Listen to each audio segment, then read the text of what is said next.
Hello everyone, welcome back to my channel. मेरी ये आज की क्लास उन सभी स्टूडेंट्स के लिए हैं जो बीए फर्स्ट ईयर में हैं और जिनका अभी नोटिफिकेशन आया है कि आपके 60 क्वेश्चन आएंगे, जिनमें से आपको 50 क्वेश्चन अटैम्प्ट करने हैं और जो कि मल्टीपल चॉइस क्वेश्चन रहेंगे। तो उसी सिलेबस के अकॉर्डिंग मैं आपके जो सिलेबस है वो कंप्लीट कराऊंगी और आज मेरी ये पहली वीडियो है। तो आप ज़्यादा से ज़्यादा इस वीडियो को उन बच्चों के साथ शेयर कीजिए जो बीए फर्स्ट ईयर में हैं और शेखावाटी यूनिवर्सिटी से बीए कर रहे हैं और जिनका जो एग्ज़ाम पैटर्न है वो चेंज हो गया है। तो उन सभी बच्चों के लिए मेरी ये आज की क्लास है। तो चलिए स्टार्ट करते हैं आज की क्लास। अगर आप डिटेल में मेरा ये जो सिद्धांत है ये देखना चाहते हो तो डिटेल में मैंने मेरे चैनल पे करवाया हुआ है और यहाँ पे मैं शॉर्ट आंसर टाइप क्वेश्चन आपके करवा रही हूँ। तो जितना भी आपका भौतिक भूगोल में दिया गया है टॉपिक, तो लगभग मैंने सारे क्वेश्चन वहाँ पे कवर करने की कोशिश यहाँ पे की है। तो आप अच्छे से इन क्वेश्चंस को कर लीजिए। हम वेट नहीं कर सकते हैं किसी प्रकार की सीरीज़ का या किसी चीज़ का, तो क्योंकि हमारे पास टाइम बहुत कम है। तो मैंने ये वीडियोस इसीलिए स्टार्ट की है। तो चलिए स्टार्ट करते हैं आज की क्लास। तो पहला क्वेश्चन हमारा यहाँ पे है, एकरूपतावाद के सिद्धांत के प्रतिपादक कौन थे। तो एकरूपतावाद सिद्धांत जो है ये जेम्स हटन ने दिया था, जो कि 1785 में दिया गया था।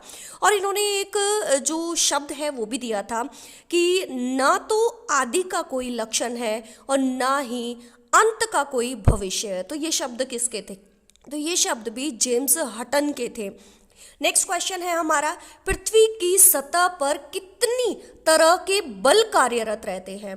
तो पृथ्वी की सतह पर दो तरह के बल कार्यरत रहते हैं। तो पहला बल जो है ये है अंतर्जात बल और दूसरा बल आता है बहिर्जात बल। अंतर्जात बल जो कि धरातल पर विषमताओं का निर्माण करते हैं और दूसरा जो हमारा बल आता है ये है बहिर्जात बल। जो अंतर्जात बल जैसे भूकंप है या हमारा ज्वालामुखी है, तो इस प्रकार से बलों से जो हमारी पृथ्वी है, पृथ्वी पर बहुत सारी स्थलाकृतियों का निर्माण हो जाता है या विषमताएं उसमें आ जाती है। तो उन विषमताओं को भरने का कार्य कौन से बल करते हैं? इसमें बहिर्जात बल इस प्रकार के विषमताओं को दूर करने का कार्य करते हैं। और क्वेश्चन ये भी आ सकता है कि बहिर्जात बल में कौन से बल आते हैं।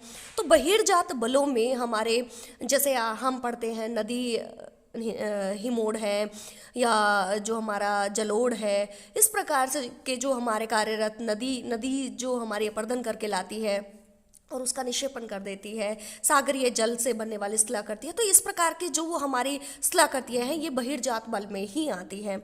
दूसरा जो क्वेश्चन आता है ये हमारा था, शुष्क अपर्दन चक्र की संकल्पना का प्रतिपादन किसने किया था। तो शुष्क अपर्दन चक्र की संकल्पना का प्रतिपादन डेविस महोदय ने किया था, जो कि 1905 में किया गया था। नेक्स्ट क्वेश्चन है, कास्ट अपर्दन चक्र की संकल्पना का प्रतिपादन किसने किया और कब किया। विधि महोदय ने 1911 में, स्विजिक महोदय ने 1918 में, सैंड्रस महोदय ने 1921 में। और ये सारा जो कार्य किया गया था ये कहाँ पे किया गया था? तो ये चूने के पत्थर वाले क्षेत्रों में किया गया था। नेक्स्ट क्वेश्चन है, परिहिमानी अपर्दन चक्र की संकल्पना का प्रतिपादन किसके द्वारा किया गया। तो ये पेल्टियर महोदय थे और पेल्टियर महोदय ने 1950 में परिहिमानी अपर्दन चक्र की संकल्पना का प्रतिपादन किया था। नेक्स्ट क्वेश्चन हमारा ये भी आ सकता है कि पेनिप्लनेशन की संकल्पना जो है ये किसके द्वारा दी गई थी। तो पेनिप्लनेशन की संकल्पना डेविस महोदय के द्वारा दी गई थी। पेनिप्लनेशन ये समतल प्राय मैदान को ही पेनिप्लनेशन कहा है डेविस महोदय ने, कि जब हमारा पहाड़ी जो हमारी पर्वत निर्माण के जो सबसे आखिरी अवस्था होती है जीर्णावस्था, उसके बाद समतल जो हमारा पहाड़ी प्रदेश है वो समतल प्राय मैदान में परिवर्तित हो जाता है, समप्राय मैदान। तो उसी को इन्होंने पेनिप्लनेशन कहा है। अब ये जो पेनिप्लनेशन है इसमें संशोधन का कार्य किसने किया था और संशोधित करके उसको नाम पेन प्लेन दे दिया था। तो ये किसने किया था? ये क्रिकमे ने किया था। तो ये ध्यान रखना, पेनिप्लनेशन डेविस महोदय, पेन प्लेन क्रिकमे और पेडिप्लनेशन चक्र की संकल्पना का प्रतिपादन एल.सी. किंग ने किया था। और एल.सी. किंग ने अफ्रीका के शुष्क और सवाना प्रदेशों के स्थल रूपों के विकास के स्पष्टीकरण के लिए इस प्रकार के वर्ड का यूज किया था, पेडिप्लनेशन। तो पेनिप्लेनेशन डेविस, पेनप्लेन क्रिक में पेडिप्लेनेशन एल.सी. किंग। सवाना अपर्दन चक्र की संकल्पना का प्रतिपादन, तो ये पफ और टॉमस महोदय ने 1966 में किया था। और परिहिमानी अपर्दन चक्र की संकल्पना, जो कि पहले भी क्वेश्चन आ चुका है, 1950 में पेल्टियर महोदय ने किया था। डेविस के भौगोलिक अपर्दन चक्र से संबंधित जितने भी क्वेश्चन आपके बनते हैं वो भी मैंने यहाँ पे जो है अलग से करवाए हैं टॉपिक के अनुसार। तो यहाँ पे जो हमारे क्वेश्चन बनने वाले हैं इस टॉपिक से, तो वो भी मैं आपको 1 बाय 1 करवा रही हूँ। तो चलिए स्टार्ट करते हैं। भौगोलिक चक्र की संकल्पना का प्रतिपादन किसने और कब किया था? तो ये डेविस महोदय ने 1899 में किया था। तो जो डेविस का सिद्धांत था उसको भौगोलिक अपर्दन चक्र का सिद्धांत कहते हैं, जो कि डेविस महोदय ने दिया था 1899 में। सन भी आपको ध्यान रखना है और किसने दिया था वो भी आपको ध्यान रखना है, ठीक है। नेक्स्ट क्वेश्चन है, भौगोलिक चक्र समय की वह अवधि है जिसके अंतर्गत उत्थित भूखंड अपर्दन के प्रक्रम द्वारा प्रभावित होकर एक आकृति विहीन समतल मैदान में बदल जाता है। तो ये किसने बताया था? तो ये डेविस महोदय ने बताया था। डेविस महोदय ने अपने सिद्धांत में कहा था कि एक समय अवधि होती है जिसके अंतर्गत एक भूखंड ऊपर उठता है, उत्थित होता है, और उसके बाद इस पर जो अपर्दन चक्र है, अपर्दन के प्रक्रम है, वो कार्यरत रहते हैं और वो एक आकृति विहीन मैदान, समतल मैदान में बदल जाता है। तो डेविस महोदय ने ये कहा है। डिटेल में ये मैंने मेरे चैनल पे करवाया हुआ है, तो आप डिटेल में इसको देखना चाहते हैं तो चैनल पे जाके आप इसको देख सकते हो। नेक्स्ट क्वेश्चन है, डेविस के अनुसार स्थल रूप किसका प्रतिफल होता है? तो पहला है संरचना, प्रक्रम और समय का। तो तीनों ध्यान रखना, और इन्हीं को डेविस का त्रिकूट भी कहा गया है। तो डेविस का त्रिकूट के नाम से किसे जाना जाता है? तो संरचना, प्रक्रम और समय को, इन सभी को डेविस का त्रिकूट के नाम से भी जाना जाता है। नेक्स्ट क्वेश्चन है, स्थल रूपों में समय के संदर्भ में क्रमिक परिवर्तन होता है, यह किसने कहा था? तो ये कहा था डेविस ने। नेक्स्ट क्वेश्चन है, डेविस के सिद्धांत का मुख्य उद्देश्य क्या था? तो डेविस के सिद्धांत का मुख्य उद्देश्य था स्थल रूपों का जननिक एवं क्रमबद्ध वर्णन करना। नेक्स्ट क्वेश्चन है, उत्थान की अवधि छोटी होती है तथा जब तक उत्थान चलता है अपर्दन प्रारंभ नहीं होता है। जैसे ही उत्थान पूर्ण हो जाता है अपर्दन प्रारंभ हो जाता है, ये किसने कहा था? तो ये डेविस महोदय ने कहा था। डेविस महोदय ने अपने सिद्धांत में कहा कि जब तक उत्थान होता है तब तक अपर्दन कार्य नहीं होता है, लेकिन जैसे ही उत्थान कार्य कंप्लीट हो जाता है तो उसके बाद अपर्दन शुरू हो जाता है। तो डेविस महोदय ने ये बताया था। पेंको डेविस महोदय के सिद्धांत में यही प्रमुख अंतर था। नेक्स्ट क्वेश्चन है, डेविस के अनुसार स्थल रूप किन कारकों की पारस्परिक क्रिया का प्रतिफल होता है? तो जो डेविस महोदय हैं इनके अनुसार स्थल रूप पर कौन से कारक कार्यरत होते हैं? तो पहला है अंतर्जात बल, दूसरा है बहिर्जात कारक, ठीक है। तो ये भी आपको याद रखना है। डेविस के अनुसार स्थल खंड में उत्थान की अवधि कैसी होती है?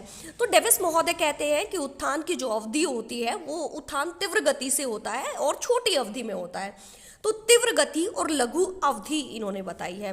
नेक्स्ट क्वेश्चन है, डेविस के भौगोलिक चक्र में यूसी का अर्थ क्या होता है? यूसी मतलब अपर कर्व। और जो सिद्धांत है इस सिद्धांत में यूसी का अर्थ होता है सागर तल से निरपेक्ष ऊंचाई। और ये जो यूसी है, इस यूसी को हम पहाड़ियों के शिखर या जल विभाजक के रूप में भी प्रदर्शित कर सकते हैं। नेक्स्ट क्वेश्चन है, डेविस के सिद्धांत में एलसी क्या है?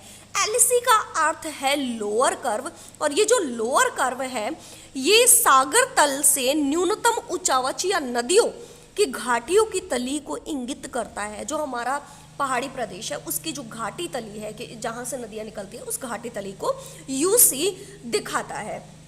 नेक्स्ट क्वेश्चन है, डेविस ने संपूर्ण अपर्दन चक्र की कितनी अवस्थाएं बताई हैं? तो डेविस ने अपर्दन चक्र की प्रमुख 3 अवस्थाएं बताई हैं। पहली अवस्था है तरुणावस्था, दूसरी अवस्था है प्रौढ़ावस्था और तीसरी अवस्था है जीर्णावस्था। तो ये 3 अवस्थाएं डेविस ने अपने इस सिद्धांत में बताई है।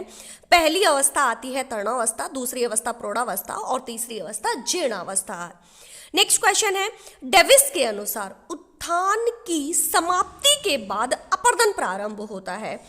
पहाड़ियों के शिखर और जल विभाजकों के शिखरीय भाग, मतलब यहाँ पे यूसी कहा गया है, ठीक है। अपर कर्व अपरदन से प्रभावित नहीं होता है, किस अवस्था की विशेषता है? तरुणावस्था की, जो हमारी पहली अवस्था होती है, इसमें यूसी के ऊपर कोई इफेक्ट नहीं पड़ता है, और जो हमारी घाटियां हैं ये सरिता दृढ़ीकरण इस अवस्था में देखा गया है। तो नेक्स्ट क्वेश्चन हमारा यही है, सरिता दृढ़ीकरण किस अवस्था में होता है? तो सरिता दृढ़ीकरण डेविस की सिद्धांत की प्रथम अवस्था, मतलब तरुणावस्था में होता है।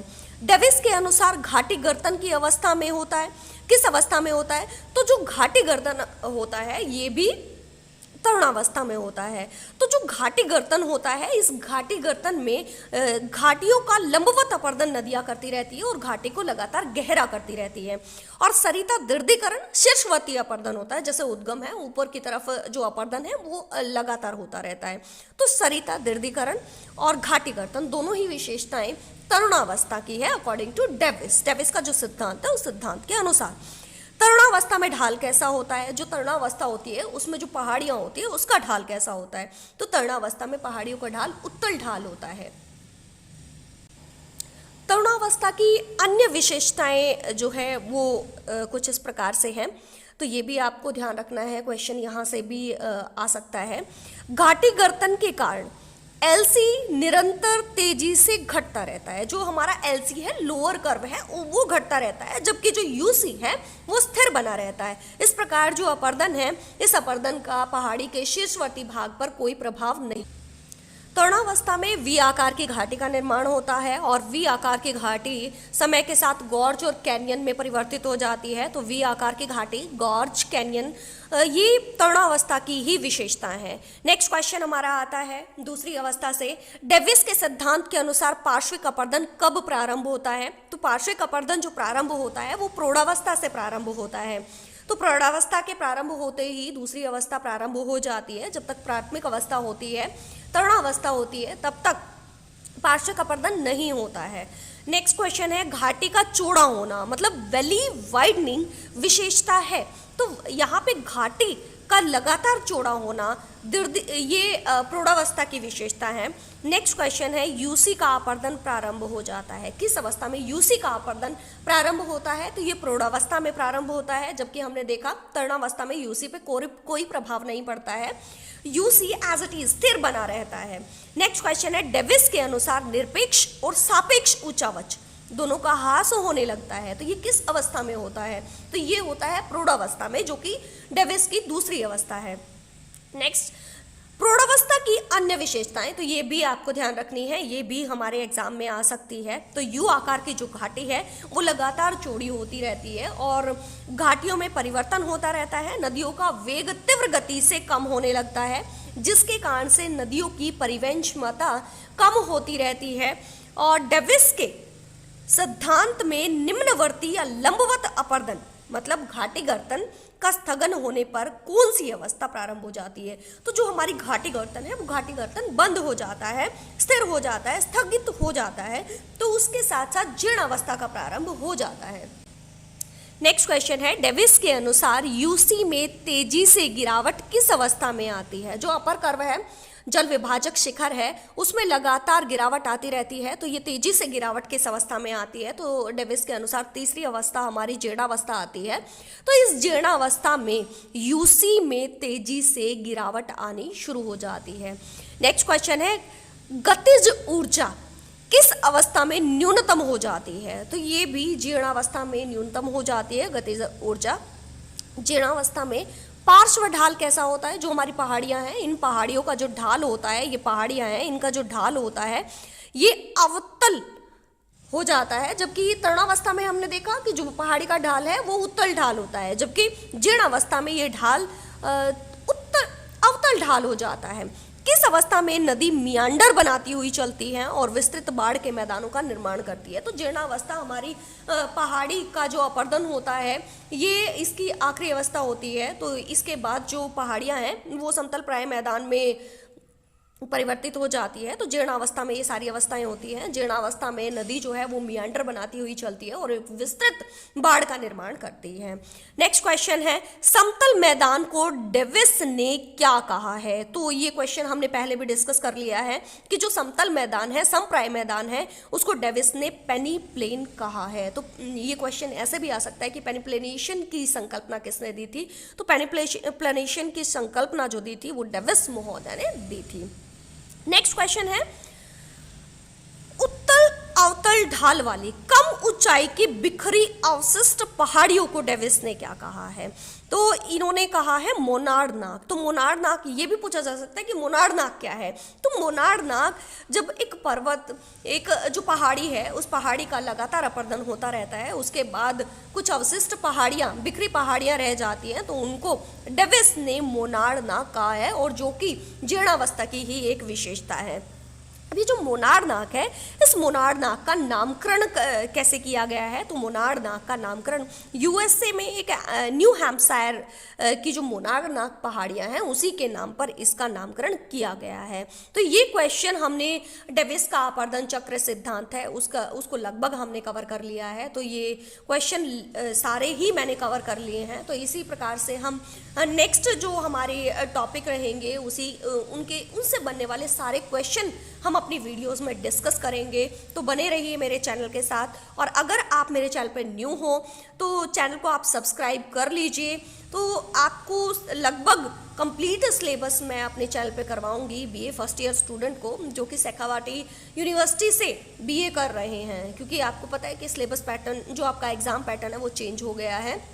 पहले बोला गया था 20 मार्क्स के क्वेश्चन आएंगे, अभी एकदम से बोल दिया गया है कि 60 क्वेश्चन आपके आएंगे और मल्टीपल चॉइस क्वेश्चन आएंगे।